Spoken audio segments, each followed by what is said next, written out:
Okay, so I am all back from harvesting and I'm here to make some bindweed tincture. I am stoked to show you just how easy it is to make tincture. I think a lot of people make tincture sound super hard, but it is not. It's very easy to make as long as you're patient. People try to rush tincture and then it doesn't turn out the way that it should. So make sure that you have really allotted your time appropriately and have 6 to 8 weeks to wait for your tincture to get ready. It's very important to harvest the herbs while they're in season. So never wait till the last minute. If you see it growing, find out if it's medicinal and make it into tincture so it lasts forever. So the process of tincture is the same for, at least for this tincture, for all water-soluble plants. Here we're going to be dealing with field bindweed, and it is water-soluble, so I'm going to be using 100 proof vodka, a mason jar, and my plant. So it's a simple, very easy process. If you want to know more about why I'm using bindweed to make a breast health tincture, you can watch my video of when I harvested bindweed. I told a lot about its medicinal properties and why it is very well known as an angiogenesis inhibitor. All right, let's make tincture. So the first step, you're going to take your fresh herbs. For this plant, we've got fresh bindweed, and I saved one, so I picked out everything else. It was wrapped around tons of grasses, but I saved this one to show you. Look just how wrapped it gets. I mean, no wonder bindweed is an appropriate name for this. Look how dirty my nails are from gardening. I love that. Okay, so very appropriate name. It is bound, all right? And it was tricky to get them undone, which I've always said that if it's difficult to get the medicine, it's probably a really good medicine that's worth it. All right, let's get started. So you're gonna take your plant, and here we just have the stems, the leaves, and the flowers. And the flowers are starting to wilt again, not wilt, but close. They close every day, and they are a little wilty now. And that's normal, that's okay. So you can either tear your plant into, I don't know, tear the stem off something like this. It's not necessary to pick off leaf by leaf, or you can cut it with scissors. Either way, you're trying to get as much surface area into your jar as possible. Now, I'm not wanting a ton of stem, so I'm gonna err on the side of picking off a lot of my leaves, sorry. I do want some stem, but not all stem. All right, so we're gonna get it out. Now, Native American cultures taught that the stem itself, having some of it in there, it enhanced the medicinal value of the herb you were seeing in the flowers and in the leaves and in the root. And that's because, you know, it's all part of the same system, the same process. And if there's medicinal value in one part and it goes through the stem, I don't think adding in stem is going to do it any harm. And that's the same thing that Native Americans taught when they were making medicine. Now, I just pulled a perfect one to show you. So when you get something like this, where you can tell it's just it's a little disease, it's a little bitten up, right? I've got some bug or insect bites on the leaves. I'm not going to use it, okay? This is medicine, and you need to use the best of the best, which is what I tried to pick. And don't pick all at the same time, but something like this is what I want to use. And so you're just trying to break it up, cut it up, get it small enough to where you can kind of pack it into this jar. Now, the tincture process for water-soluble plants, which is a lot of plants, a lot of your normal weeds or herbs that you're going to use are water-soluble. But sometimes you'll be working with a flower and you're trying to get its aroma, and so it's a fat soluble, and so you'll use a glycerin. You'll add glycerin to your menstruum. Your menstruum is your liquid that you're going to be using in all tincture. So tincture is made up of plant material, one part, not one part, but one of the ingredients is your plant material, and your other ingredients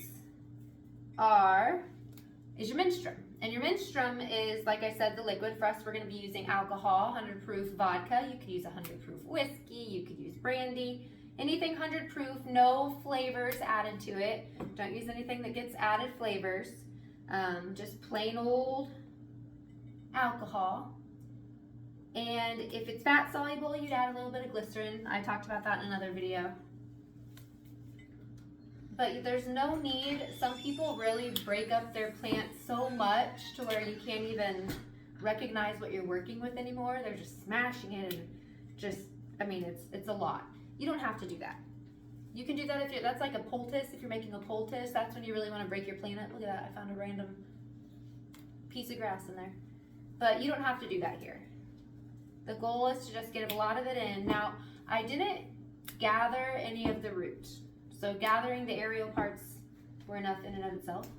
But I didn't gather any of the root, and that's because all these aerial portions that I'm breaking off slowly have in them that angiogenic inhibitor, and basically it's going to stop the blood supply from going through those veins and getting to that tumor and helping the tumor grow. If you cut off the tumor's blood supply, bye-bye tumor, right? And so that's where the science came from bindweed. When they realized that bindweed did that, I mean, that's pretty unstoppable. They started studying it in Europe. They're doing tons with it. England, right around the corner in Kansas, they're doing a bunch with it. At the RecNac Center I talked about in my other video. It's amazing stuff that they're finding. And they're finding really weird things. You can even train your cells to attack better. Okay, I mean, there's crazy stuff they've got. I mean, not the bindweed isn't doing that. I'm just saying that that's what part of their research is showing, is that your own cells can be trained to do their job better and trained what to attack. They were doing, I guess tumors secrete some substance. My sister's a doctor, not me, okay? I'm an herbalist, but tumors secrete a certain substance, and scientists learned how to mimic that substance secretion. So it taught the cells, the white blood cells, to fight things that were excreting that substance. It's pretty cool. Pretty cool, pretty crazy. I mean, our bodies, I'm well aware of what they are, but wow, aren't they crazy? Very cool. So that's neat, and that brings with it a lot of opportunity, you know, and if we can isolate these training herbs or these trainers, right, these assisting trainers to help the body fight this better and easier, and it would just, there's a lot of promise there. A lot of promise there. I'm excited about it. Okay. So I'm finishing up my last cuts. And remember, take out anything dead that you're finding. Okay, now you're gonna, once it looks like this, got a lot of air in there. I'm gonna give it a little push, okay? Just a little push. Nothing too much, just a little bit of a push. And I'm gonna get the rest in there.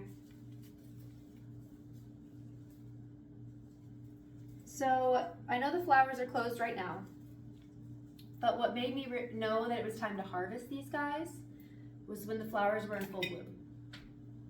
Anytime you're working with the aerial part of a plant, which is the part of the plant that's up in the air above the ground, you want to harvest that plant when the flowers are vibrant, full bloom, their best of the day, right? Like standing up and just looking, here I am, I'm so tall, you know, just that extra little oomph. That is the time to harvest, because you've now got that plant putting all of its energy into those aerial parts, right? All of its energy, all of its good, everything it's got, it's giving right then. And that's when you want to ask the plant if you can take it. And that's why you harvest when you harvest. Now it's exactly the same for roots, right? But it's going to be at a different time of the year. You want to harvest a root vegetable when it's not flowering. When a root vegetable is flowering, that is the worst time to harvest a root. Not only vegetable, a root plant like burdock. If I wanted to harvest burdock root, or what else? Marshmallow. If I want to harvest marshmallow root, which I will be doing soon, because my marshmallow is going to be done with its flowering stage soon. But when I want to do that, you want to harvest those roots after the flowering stage is over, when the plant is in almost its dormant stage, or right before its dormant stage, you know, the late fall. That is the time to harvest roots, because your plant is putting all of its energy into its root system, right? It's trying to survive through winter. So it's got to really focus on the roots and keeping warm and keeping itself alive, right? This is very cool to show you. Well, I thought I had a better one, but it was showing a bunch of the pods. This is why it is known as the cancer. It spreads so easily. Each one of those is a flower pod and a seed pod. Go to seed that way. And you can use those. Those are great too.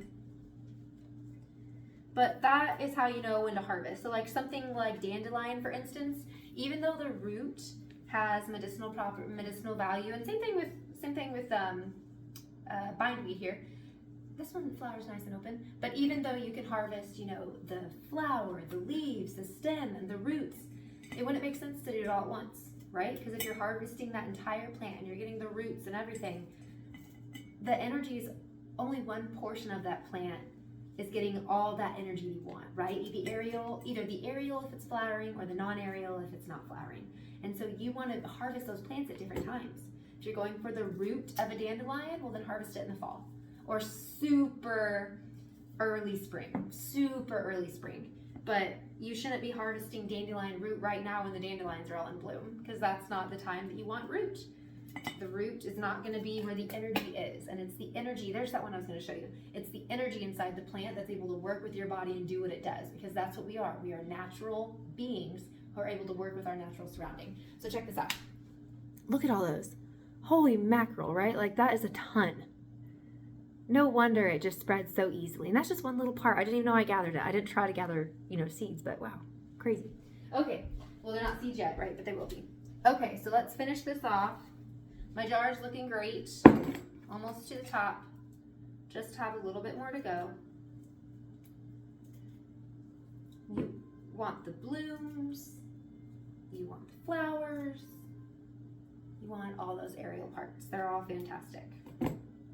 Okay, so now after I'm gonna get some more, because I've got some flowering parts there that I'd love to see in there.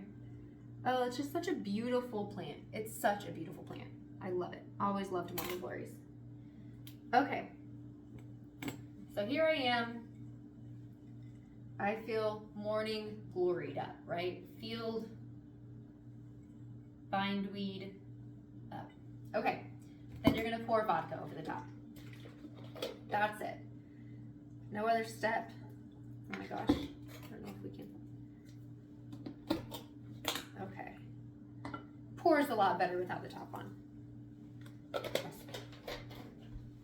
Now,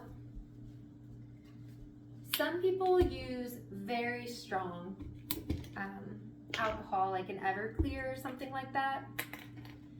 If you're using that, you're gonna eventually have to dilute it with water. You're also macerating your plant material for no reason. It's really too strong for a lot of that plant material, and you're actually burning a bunch of the medicinal benefits right out.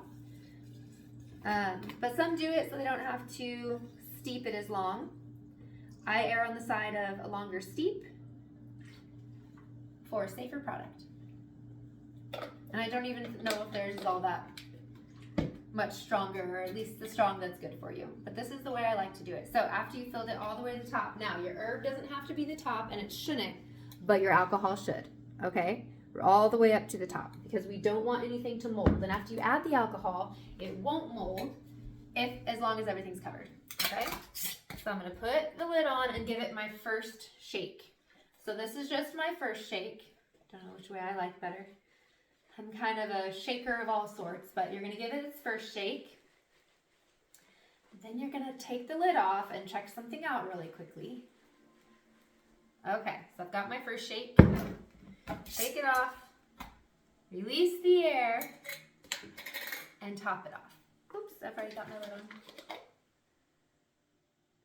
Top it off as far as you can.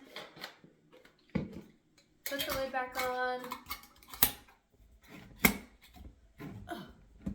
All right, one more quick shake.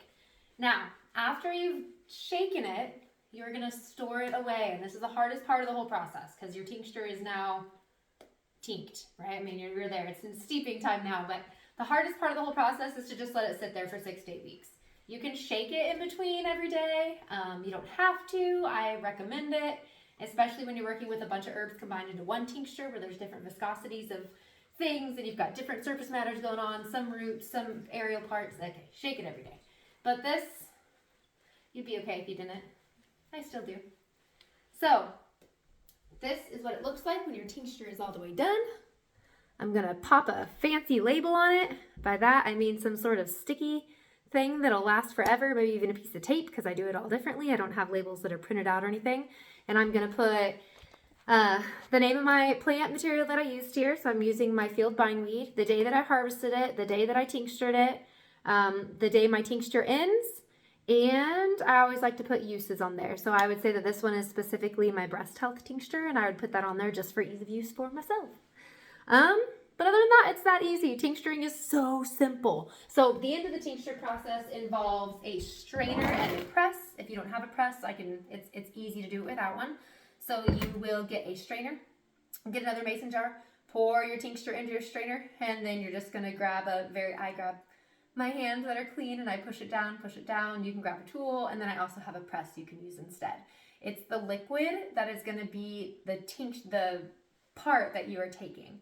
Tinctures are taken in drops at a time. They're not taken in full amounts like teaspoons or tablespoons. We sell them by the dropper full or give them away by the dropper full, a dropper bottle full, not just the dropper. And then we recommend 30 drops per dose, but that's like a 150 to 200 pound person. And every dose is different because every person is different. And one thing that you will definitely learn as you start to dabble in herbalism and start working with plants is that everyone is different. There is no way we should be telling people to take the exact same of everything and that it'll work for everybody. Our bodies don't work like that. So that's one thing you'll notice is you may lean more towards one herb over the other. Your body reacts better to one herb versus the other. You find out a lot as you work with them. But yeah, you can mix tinctures after you've made them, but I like to separate them to know what I have. And now I know I've got bindweed tincture. So in 6 to 8 weeks, I'm going to be straining and giving out to my people that have requested bindweed tincture. So I have had so much fun. Let me know if you have any questions or comments. Good luck and good health.